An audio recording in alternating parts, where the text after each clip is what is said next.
तो कहानी की शुरुआत पे हम देखते हैं कि एक हीरो डीमन लॉर्ड को हराने में इंसानों की मदद करता है और कुछ महीनों की लड़ाई के बाद वो उस डीमन लॉर्ड को हरा देता है, जिससे इंसान उस जीत को पूरे दिल से सेलिब्रेट करते हैं।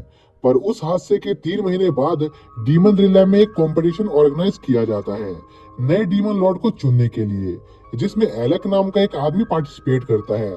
जिसके बाद मैच शुरू होता है और एलेक बड़ी आसानी से सभी पार्टिसिपेंट को हरा देता है। इसी बीच हम वॉलमिर नाम की एक लड़की को देखते हैं जो 4 डीमन जनरल में से एक थी। तभी उसका असिस्टेंट हैन उसे उस टूर्नामेंट के कुछ फुटेज दिखाता है और उसे बताता है कि इस टूर्नामेंट के एवरेज पार्टिसिपेंट का लेवल 45 है, जो कि काफी अच्छा था। और वॉलमिर इससे भी ऊंचे लेवल की उम्मीद कर रही थी। जिसके बाद उनकी नजर एलेक पर जाती है और वो उसकी पावर देखकर बहुत ज्यादा हैरान होते हैं। जो देखकर हैन वॉलमिर को बताता है कि उसके हिसाब से इस टूर्नामेंट को पक्का एलेक ही जीतेगा। पर वॉलमिर इससे बिल्कुल भी खुश नहीं थी, क्योंकि एलेक एक इंसान था। इसलिए वो हैन से पूछती है कि आखिर एक इंसान उनके टूर्नामेंट में कैसे पार्टिसिपेट कर सकता है। जिस पर हैन बताता है कि उनके रूल्स के हिसाब से सभी लोग उनके टूर्नामेंट में पार्टिसिपेट कर सकते हैं। पर वॉलमिर अभी भी इस चीज से खुश नहीं थी, क्योंकि डीमंस और इंसानों की दुश्मनी कई सदियों से चली आ रही थी। तभी हैन वॉलमिर को ज्यादा चिंता करने से मना करता है और उसे एलेक का इंटरव्यू देखने को कहता है, जो एलेक उस टूर्नामेंट को जीतने के बाद दे रहा था। जहां पर एलेक सभी से कहता है कि वो इंसानों से बहुत ज्यादा नफरत करता है और एक दिन वो सभी इंसानों को खत्म कर देगा। पर वॉलमिर को अभी भी एलेक की बातों पर यकीन नहीं था। उसे लग रहा था कि एलेक झूठ बोल रहा है। जिस पर हैन वॉलमिर को बताता है कि इस टूर्नामेंट में पार्ट लेने से पहले सभी पार्टिसिपेंट ने एक कॉन्ट्रैक्ट साइन किया था, जिसके हिसाब से उन लोगों का अटैक रिंग के बाहर के लोगों पर काम नहीं करेगा। पर यह सुनने के बावजूद भी वॉलमिर हैन को एलेक पर नजर रखने को कहती है। तभी वॉलमिर की नजर एलेक पर जाती है, जो अपने ओपोनेंट को हरा देता है। पर बाद में वो उसकी तारीफ भी करता है, जो देखकर वॉलमिर को गुस्सा आने लगता है, क्योंकि उसे लग रहा था कि एलेक नाटक कर रहा है, इसलिए कोई भी डीमन एलेक को सपोर्ट नहीं करेगा। पर हम देखते हैं कि सभी डीमन एलेक से काफी ज्यादा इम्प्रेस हो गए थे, जो देखकर वॉलमिर को और भी ज्यादा गुस्सा आ जाता है और वो गुस्से में अपने कैसल में एक छेद कर देती है और हैन से जल्दी से एलेक को खत्म करने को कहती है। जिस पर हैन बताता है कि उस कॉन्ट्रैक्ट के हिसाब से न एलेक के अटैक हम पर काम करेंगे, न ही हमारे अटैक एलेक पर। जो सुनकर वॉलमिर को और भी ज्यादा गुस्सा आ जाता है और वो गुस्से में अपने पूरे कैसल को उड़ा देती है और सोचने लगती है कि अगर एलेक सच्ची में ये टूर्नामेंट जीत गया तो पता नहीं उसके डीमन रिलैम का क्या होगा। जो सुनकर हैन वॉलमिर को एक आइडिया देता है और उसे टूर्नामेंट का फॉर्मेट चेंज करने को कहता है, क्योंकि जरूरी नहीं कि एलेक हर फॉर्मेट में बढ़िया हो। इसलिए हैन वॉलमिर से एक कार्ड स्टैकिंग टूर्नामेंट करने को कहता है और एलेक को ग्लॉसी कार्ड देने का फैसला करता है, जिससे एलेक को उस टूर्नामेंट में काफी दिक्कत आएगी। इसी बीच हम ह्यूमन वर्ल्ड में आस्था नाम की एक लड़की को देखते हैं, जो डीमन रिलाम की एक स्पाई थी और वो एलेक के बारे में जानकारी जुटा रही थी। पर इसी बीच उसे एक ऐसा विलेज मिलता है जो पूरी तरह से खाली था, मानो जैसे वहाँ के लोग अचानक से गायब हो गए हों। जिसके बाद डीमन रिलैम में अगला कंपटीशन शुरू हो जाता है, जहाँ पर सभी पार्टिसिपेंट को कार्ड बांटे जाते हैं और एक लड़की उन सभी को बताती है कि सिर्फ टॉप 10 पार्टिसिपेंट ही अगले राउंड में जा सकते हैं। जिसका कंपटीशन स्टार्ट होता है, जहाँ पर एलेक को काफी मुश्किल आ रही होती है और बाकी के पार्टिसिपेंट एलेक से काफी ज्यादा आगे होते हैं, जो देखकर वॉलमिर काफी ज्यादा खुश हो रही थी। पर तभी एलेक अपने हाथों को जोड़कर फोकस करने लगता है और जोर से चिल्लाता है और एलेक की आवाज इतनी ज्यादा तेज होती है कि वहां पर एक तूफान जैसा माहौल क्रिएट हो जाता है, जिसकी वजह से दूसरे पार्टिसिपेंट के कार्ड नीचे गिर जाते हैं।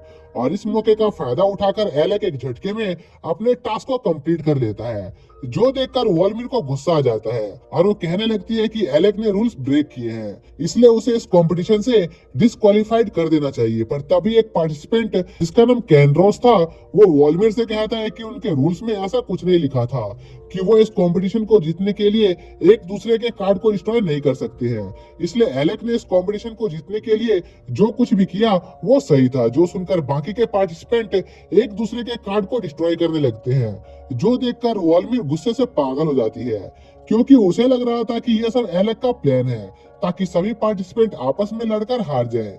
इसी बीच हम आस्था को देखते हैं, जो अपनी सिस्टर इस्ता को कांटेक्ट करती है और उसकी इंफॉर्मेशन की रिपोर्ट देती है। आस्था की बहन इस्ता के पास टेलीपैथी की एक रेयर एबिलिटी थी, जिसकी वजह से वो इतनी दूर से भी आस्था से कम्युनिकेट कर पा रही थी, जिसकी वजह से उसे बहुत ज्यादा कॉफी पीते रहना पड़ता था। साथ ही आस्था टूर्नामेंट को लेकर भी थोड़ी चिंतित होती है, जिसके बाद हम वॉल्मिर को देखते हैं जो अभी भी गुस्से में थी, क्योंकि एलेक्स सभी राउंड में सबसे बढ़िया परफॉर्म कर रहा था और अगर ऐसा चलता रहा तो वो पक्का इस टूर्नामेंट को जीत जाएगा। इसलिए वो खुद एक जज बनने का फैसला करती है ताकि वो एलेक को कम नंबर देकर उसे एलिमिनेट कर सके। जिसके बाद अगले राउंड में सभी को कुकिंग करनी होती है, जहां पर एलेक एक बढ़िया सा डेजर्ट तैयार करता है जिसका टेस्ट वॉल्मिर को बहुत पसंद आता है और वो ना चाहते हुए भी एलेक को पूरे 10 नंबर दे देती है, जो देखकर एलेक बहुत ज्यादा खुश हो जाता है क्योंकि वो अब फाइनली सेमीफाइनल में पहुंच गया था। जिसके बाद एलेक को कैनरोस नाम का एक बंदा परेशान कर रहा था, क्योंकि कैनरोस एलेक को उसे एक फोटो दिखाने को कह रहा था, जो देखकर एक लड़की सोचती है कि ये दोनों कितने बड़े बेवकूफ हैं। इसी बीच एलेक कैनरोस को फोटो दिखाने को तैयार हो जाता है, जिसमें एलेक अपने भाई के साथ था। इसी बीच हम इस्ता को देखते हैं, जो वॉल्मिर को रिपोर्ट देने आई थी, जो इन्फॉर्मेशन आस्था ने इकट्ठा की थी, जहां पर इस्ता वॉल्मिर को बताती है कि एलेक पर बहुत ज्यादा बाउंटी रखा हुआ है और एलेक को ह्यूमन हिस्ट्री का सबसे बड़ा क्रिमिनल माना जाता है, क्योंकि उसने अपने ही भाई को जान से मार दिया था और एलेक का भाई वही इंसान था जिसने डीमन लॉर्ड को वॉर में हराया था। साथ ही इस्ता वॉल्मिर को यह भी बताती है कि वो उन सभी टाउन में गई थी जिसके बारे में आस्था ने उसे बताया था और वो सभी टाउन किसी अनजान वजह से खाली थे। तभी वहां पर भागते हुए हैन आता है, जो वॉल्मिर को बताता है कि उन पर हमला हुआ है, जो सुनकर वॉल्मिर को लगता है कि यह जरूर इंसानों का काम होगा, पर हैन बताता है कि वो इंसान नहीं बल्कि कुछ पंखों वाले अजीब से नाइट हैं और लॉर्ड हिरैम ने अपने लोगों को बचाने के लिए खुद को सेक्रीफाइस कर दिया है। जो सुनकर वॉल्मिर बहुत हैरान होती है और कहती है कि इंसानों को उनके कैपिटल के बारे में पता है, इसलिए वो लोग ये मौका देखकर उनके कैपिटल पर अटैक कर सकते हैं। साथ ही वो एलेक को ही अपने रास्ते से हटाने का फैसला करती है, क्योंकि उसे अभी भी लग रहा था कि इन सब में एलेक का हाथ है। इसलिए वॉल्मिर हैन से एलेक को हराने के लिए कुछ करने को कहती है, जिस पर हैन बताता है कि उसने अगले राउंड में एक रेस रखा हुआ है और उसने एक ऐसी चाल चली है जिससे एलेक पक्का उस राउंड को हार जाएगा। इसी बीच हम अरीना का सीन देखते हैं, जहां पर सभी पार्टिसिपेंट अपने बीस्ट के साथ उस रेस को जीतने के लिए तैयार होते हैं और हैन ने एलेक को एक छोटा सा क्यूट बीस्ट दिया था जिससे एलेक इस रेस को हार जाए। पर वॉल्मिर इससे बिल्कुल भी खुश नहीं थी, क्योंकि उस क्यूट से बीस्ट की वजह से सभी डीमंस एलेक को चीयर कर रहे थे। इसी बीच उस रेस की होस्ट सभी पार्टिसिपेंट को बताती है कि जो भी पार्टिसिपेंट सबसे पहले रेस ट्रैक को कंप्लीट करेगा वो इस गेम का विनर होगा। जिसके बाद रेस शुरू होता है और सभी पार्टिसिपेंट तेजी से ट्रैक की तरफ बढ़ने लगते हैं, पर एलेक का बीस्ट एक ही जगह पर खड़ा रह जाता है और बाकी के पार्टिसिपेंट तेजी से आगे बढ़ रहे होते हैं, जो देखकर एलेक अपने बीस्ट को मोटिवेट करने की कोशिश करता है और उसका हौसला बढ़ाता है, पर उससे भी उस बीस्ट पर कोई फर्क नहीं पड़ रहा था। इसी बीच वॉल्मिर देखती है कि बाकी के पार्टिसिपेंट रेस ट्रैक के ऑब्स्टेकल की वजह से एलिमिनेट हो रहे हैं, जिस पर हैन बताता है कि उसने एक्स्ट्रा सेफ्टी के लिए ट्रैक्स पर बहुत सारे ऑब्स्टिकल्स बिछाए थे ताकि एलेक चाहकर भी ये मैच नहीं जीत पाए। पर तभी हम देखते हैं कि एलेक अपने बीस्ट के साथ आगे बढ़ रहा होता है, जो देखकर वॉल्मिर सभी से कहती है कि एलेक चीटिंग कर रहा है क्योंकि वो अपने बीस्ट के ऊपर नहीं बैठा था। जिस पर हैन वॉल्मिर को बताता है कि एलेक कोई चीटिंग नहीं कर रहा है, इसलिए हम उसे डिस्क्वालीफाइड नहीं कर सकते हैं, इसलिए उन्हें बस उनके ऑब्स्टेकल्स पर भरोसा रखना होगा। पर दूसरी तरफ एलेक उन सभी ऑब्स्टेकल से बचता हुआ आगे बढ़ रहा होता है, जो देखकर वॉल्मिर पागल हो रही होती है। जिस पर हैन बताता है कि उसके पास एक प्लान है कि जब एलेक ब्रिज क्रॉस करने की कोशिश करेगा तब वो लोग उस ब्रिज को उड़ा देंगे, साथ ही वो लोग उस ब्रिज पर ऑयल भी फैला देंगे जिससे एलेक उस ब्रिज पर दौड़ ना पाए। जिसके बाद हैन के साथ ही उस ब्रिज पर ऑयल फैलाना शुरू करते हैं, लेकिन तभी एक आदमी उस ऑयल पर फिसल कर गिर जाता है और एक्सप्लोसिव से टकरा जाता है, जिससे वो ब्रिज एलेक के वहां पर पहुंचने से पहले ही टूट जाता है, जो देखकर वॉल्मिर और भी ज्यादा पागल हो जाती है। इसी बीच हम देखते हैं कि एलेक अपने बीस्ट को कैरी करके आगे बढ़ रहा होता है और उस ब्रिज को एक जंप पे क्रॉस कर लेता है। फिर एलेक तेजी से आगे बढ़ने लगता है और कुछ ही देर में कई सारे पार्टिसिपेंट को पीछे छोड़ देता है, जो देखकर एक पार्टिसिपेंट भी एलेक की तरह ही उस रेस को पैदल भागकर कंप्लीट करने की कोशिश करता है। पर एलेक किसी तरह उस रेस को भी जीत जाता है, जो देखकर वहां पर मौजूद सभी ऑडियंस एलेक को चीयर करने लगती है। जिसके बाद इस्ता वॉल्मिर को कुछ रिपोर्ट देने आई थी, जो इस्ता को उसके साथियों ने दिया था, जहां पर इस्ता वॉल्मिर को बताती है कि उसने कुछ साथियों को हिरेम के महल में भेजा था और उन्हें वहां पर कोई इंसान नहीं मिला।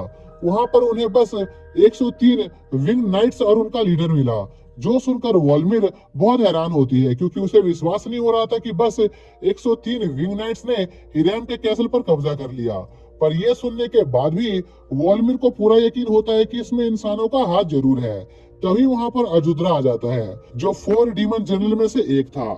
जिसके बाद अजुद्रा वॉल्मिर को एक आइडिया देता है कि उन्हें डीमन लॉर्ड कंपटीशन के फाइनल राउंड के तौर पर सभी कैंडिडेट्स को कैसल हिराम पर विंग नाइट से फाइट करने भेजना चाहिए, क्योंकि इस तरह से वो लोग कैसल हिराम को बचाने के साथ साथ नए डीमन लॉर्ड को भी इलेक्ट कर पाएंगे।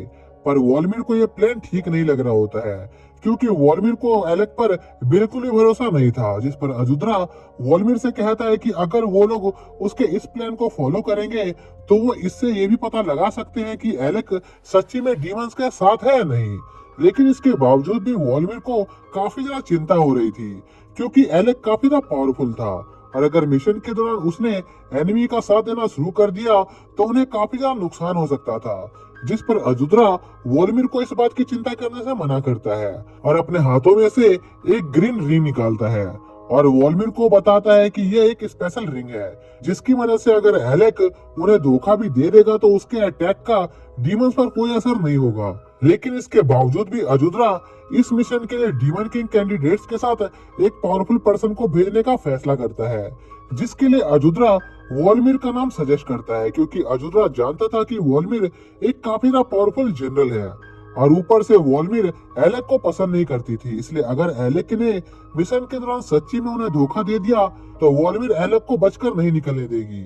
फिर हम इस मीटिंग के 5 दिन के बाद का सीन देखते हैं, जहां पर सभी कैंडिडेट्स मिशन के लिए तैयार हो रहे होते हैं और अजुद्रा की दी हुई वो ग्रीन रिंग पहन लेते हैं। इसी बीच वहां पर ब्रॉक सभी कैंडिडेट्स को उनके मिशन की डिटेल्स बता रही होती है और उन्हें उनके एग्जामिनर हैना से मिलवाती है, जो कि असल में वॉल्मिर होती है, जिसका काम इस मिशन के दौरान लाइफ थ्रेटनिंग सिचुएशन में डीमन किंग कैंडिडेट्स की जान बचाने का होता है। जिस पर हैना उन लोगों के सामने अपना इंट्रोडक्शन देने लगती है, जहां पर हायरा को ऐसा लग रहा था कि उसने हैना को पहले भी कहीं देखा है। जिस पर एलेक हैना को उनके कुकिंग कंपटीशन के दौरान बनी हुई जज के तौर पर पहचान लेता है और उससे हाथ मिलाता है। वहीं दूसरी तरफ हम आस्था को देखते हैं, जो कि ह्यूमन वर्ल्ड में मौजूद होती है, जहां पर आस्था ह्यूमन वर्ल्ड को अपने एम्पायर से कंपेयर कर रही होती है, जो कि चारों तरफ से पॉइजनस गैस से ढका हुआ था, जहां के सभी डीमन कैसल के अंदर एक प्रोटेक्टिव बैरियर में रहते थे। जो सोचने के बाद आस्था वहां से कहीं पर चली जाती है। इसी बीच हमारे कैंडिडेट्स अपने कंपटीशन के फाइनल राउंड के लिए ऊरोस किंगडम निकल जाते हैं, जहां पर डीमन रिलैम के सभी लोग उनका हौसला बढ़ाने आए होते हैं और अपनी जर्नी के दौरान उन सभी कैंडिडेट्स का सामना काफी सारे मॉन्स्टर से हो जाता है, जो उन्हें चारों तरफ से घेर लेते हैं। जिस पर हायरा उन मॉन्स्टर से लड़ने लगती है। तभी हम डीमन किंग कंपटीशन के 4th कैंडिडेट को देखते हैं, जो हायरा की मदद करने का फैसला करता है। जो हमें पता चलता है कि उस आदमी के पास एक पावरफुल बैरियर क्रिएट करने की पावर मौजूद थी, जिसके लिए उसे कुछ बीन्स खाने पड़ते थे। जिस पर वो आदमी एक बीन खा लेता है, जिसके साथ ही उस आदमी की बॉडी से काफी सारी एनर्जी रिलीज होने लगती है। पर उस एनर्जी की वजह से काफी सारे मॉन्स्टर भी वहां पर आ रहे थे। जिस पर हैना उस आदमी से पूछती है कि आखिर उस बैरियर को एक्टिवेट होने में और कितना समय लगने वाला है। जिस पर वो आदमी हैना से कहता है कि इसमें उसे आधे घंटे का समय लगेगा। जो सुनकर हैना का दिमाग खराब हो जाता है और वो अपनी पावर्स का यूज करके उन सभी मॉन्स्टर को जलाकर मार देती है। जो देखकर हायरा हैना की सच्चाई जान जाती है, जिसके बाद वो सभी लोग एक होटल पहुंच जाते हैं, जो कि एक प्रोटेक्टिव बैरियर से ढका हुआ था। जहां पर हैना देखती है कि सभी लोग इस जर्नी से काफी ज्यादा थक गए थे, लेकिन एलेक बिल्कुल भी थका हुआ नहीं था। जिस पर वॉल्मिर को लगता है कि शायद से एलेक की बॉडी डीमन रिलैम के पॉइजन से इम्यून है, जिसके बाद वो सभी लोग अपने अपने कमरों में आराम करने चले जाते हैं। पर इसी बीच हायरा और कैंड्रोस आपस में हैना की रियल आइडेंटिटी के बारे में डिस्कशन कर रहे होते हैं, जहां पर हायरा कैनरन को बताती है कि हैना असल में लेडी वॉलमिर थी, जो उनके साथ एलेक पर नजर रखने आई थी। पर इसी बीच हैना वहां से गुजर रही होती है, जो उनकी बातें सुन लेती है और उनसे कहती है कि वो हैना ही है, जिसे मैनेजमेंट ने उनका ध्यान रखने के लिए भेजा है। साथ ही हैना उन दोनों को उनकी इस बात के बारे में किसी को भी बताने से मना करती है, जिस पर हायरा कंफर्म हो जाती है कि हैना असल में लेडी वॉलमिरी थी। जिसके कुछ समय बाद एलेक उन सभी के लिए काफी बढ़िया खाना बनाता है और उन सभी को अपने फूले सोले दिखा रहा होता है, जिससे हैना को काफी ज्यादा गुस्सा आ रहा था, क्योंकि वो इस वजह से अपने खाने को एंजॉय नहीं कर पा रही थी। इसी बीच हम अजुद्रा और हैन को देखते हैं, जो आपस में पत्ते खेल रहे थे। तभी वहां पर ब्रूक आ जाती है, जो उन लोगों को कैंडिडेट्स के बारे में बताने लगती है कि कैंडिडेट्स जल्द से जल्द उरुम किंगडम पहुंचने के लिए अंडरग्राउंड रूट का इस्तेमाल करने वाले हैं। जो सुनकर हैन थोड़ा चिंता में होता है, क्योंकि अंडरग्राउंड रूट में मौजूद पॉइजन काफी ज्यादा स्ट्रॉन्ग था। साथ ही वहां पर काफी सारे मॉन्स्टर भी मौजूद थे, इसलिए वो उन लोगों को दूसरे रास्ते लेने के लिए ऑर्डर देने का सोचते हैं। पर अजुद्रा हैन को ऐसा करने से मना करता है, क्योंकि अजुद्रा को पूरा यकीन था कि वॉलमिर सब संभाल लेगी, क्योंकि उसकी एबिलिटी लार्ज स्केल बैटल के लिए काफी बढ़िया थी। जिसके बाद हम कैंडिडेट्स के ग्रुप को देखते हैं, जो अंडरग्राउंड रूट के पास पहुंच गए थे, जिस पर हैना उन लोगों को स्ट्रिक्टली इंस्ट्रक्ट करती है कि उन लोगों को बस उनके सामने मौजूद मॉन्स्टर पर ध्यान देना है, ताकि वो लोग जल्द से जल्द अंडरग्राउंड रूट से बाहर निकल सके। जिस पर वो लोग हैना के ऑर्डर को फॉलो करते हुए अंडरग्राउंड रूट में ट्रेवल करने लगते हैं और काफी सारे मॉन्स्टर को अवॉइड कर रहे होते हैं। पर तभी हायरा हैना के डायरेक्शन में पॉइंट करती है, क्योंकि हैना के पीछे एक काफी बड़ा मॉन्स्टर मौजूद था, जिसे न्यू वर्ल्ड ऑर्डर के नाम से जाना जाता था, जो कि उन्हीं जगहों पर पाया जाता था जहां पर पॉइजनस गैस की मात्रा ज्यादा होती थी। जिस पर एलेक उस मॉन्स्टर से अकेले लड़ने का फैसला करता है और उस मॉन्स्टर की तरफ बढ़ने लगता है। तभी हायरा की नजर एलेक के पास मौजूद एक हथियार पर जाती है, जिसे देखकर वो लोग काफी ज्यादा हैरान थे, क्योंकि उन्होंने कभी एलेक को कोई सा भी वेपन यूज करते हुए नहीं देखा था, क्योंकि एलेक ज्यादातर अपने बॉडी का इस्तेमाल करता था। तभी एलेक उस मॉन्स्टर पर एक फ्लाइंग किक से अटैक करता है, जिससे वो मॉन्स्टर काफी दूर जाकर गिरता है, जो देखकर एलेक को लगता है कि वो जीत गया है। इसलिए एलेक अपनी स्वॉर्ड निकालकर अपनी जीत को सेलिब्रेट करने लगता है, जो कि काफी ज्यादा छोटी होती है। पर हैना इस दौरान ये सोच रही होती है कि एलेक ने पहले कभी भी न्यू वर्ल्ड ऑर्डर से फाइट नहीं की थी, तो आखिर वो उस मॉन्स्टर को देखने के बाद सरप्राइज क्यों नहीं हुआ। जिसके बाद वो सभी लोग फाइनली अंडरग्राउंड रूट के बाहर आ जाते हैं, जहां पर उन्हें उरुम किंगडम का कैसल दिखाई देता है। तभी उनकी मुलाकात एक जासूस से होती है, जो कि उरुम किंग पर नजर रख रहा होता है, और वो जासूस उन लोगों को उरुम किंगडम में घुसने के लिए एक सीक्रेट रास्ता दिखाता है, जिस पर वो सभी लोग उस सीक्रेट रास्ते से उरुम किंगडम में एंटर करने लगते हैं। जहां पर एंट्री करने से पहले हैना सभी कैंडिडेट्स को वो सभी रूल्स बताती है, जो इस मिशन के दौरान उन सभी कैंडिडेट्स को फॉलो करने थे। इसी बीच हायरा मन ही मन कोरैन और एलेक को हराने का प्लान बना रही होती है। तभी हम पास्ट का सीन देखते हैं, जहां पर अजुद्रा वॉलमिर को उसकी चोटों और एलेक्स से उसकी पहली मुलाकात के बारे में बता रहा होता है, जो तब हुई थी जब अजुद्रा ने अपने ग्रीन कॉन्ट्रैक्ट को बनाना खत्म किया था। उस दौरान एलेक अजुद्रा के किंगडम में घुसने की कोशिश कर रहा था, लेकिन एलेक पर अजुद्रा के किसी भी ट्रैप का कोई असर नहीं हो रहा था। पर इसी बीच अजुद्रा अपने ही एक ट्रैप से घायल हो जाता है, पर इसके बावजूद भी एलेक उसे जान से नहीं मारता है। इसलिए अजुद्रा को यकीन था कि एलेक उन्हें धोखा नहीं देगा। जिसके बाद वो लोग उरुम किंगडम में एंटर करते हैं, जहां पर उनका सामना विंग सोल्जर्स के ग्रुप से हो जाता है, जिस पर हायरा अपने साथियों को विंग सोल्जर्स को रोकने को कहती है और खुद उनके लीडर से लड़ने का फैसला करती है, जिस पर वो सभी लोग उन सोल्जर से लड़ने लगते हैं।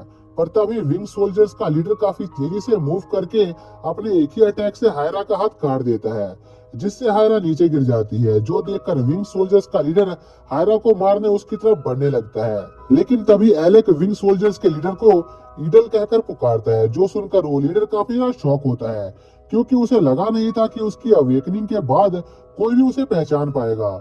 जो कहने के साथ ही ईडल अपने हेलमेट को उतारता है और एलेक को बताता है कि वो अपनी अवेकनिंग के बाद भी अपनी पर्सनैलिटी इसलिए मेंटेन कर पाया क्योंकि वो काफी ज्यादा टैलेंटेड है, लेकिन उसके साथ ही इतने खुदकिस्मत नहीं थे। जो सुनकर वॉलमिर को समझ आ जाता है कि सभी विंग सोल्जर्स असल में इंसान ही थे, जिन्हें किसी रिचुअल का इस्तेमाल करके विंग सोल्जर्स के रूप में अवेकन कर दिया गया है, जिससे उनकी ताकत काफी ज्यादा बढ़ गई थी।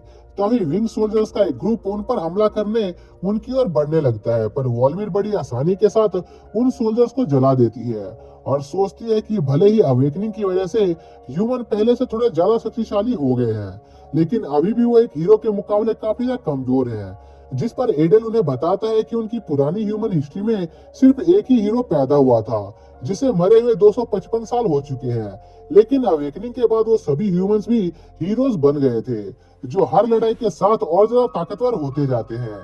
जो सुनकर वॉल्मिर सोचती है कि अगर उन लोगों ने इन अवेकन्स को ग्रो होने के लिए और ज्यादा समय दिया तो वो लोग उनके डीमन किंगडम को पूरी तरह से खत्म कर देंगे। इसलिए वॉल्मिर उन लोगों को अभी ही खत्म करने का फैसला करती है, पर तभी कोई एडल पर पीछे से अटैक करके उसके पंखों को काट देता है, जिसके साथ ये पार्ट यहीं पर खत्म हो जाता है। तो दोस्तों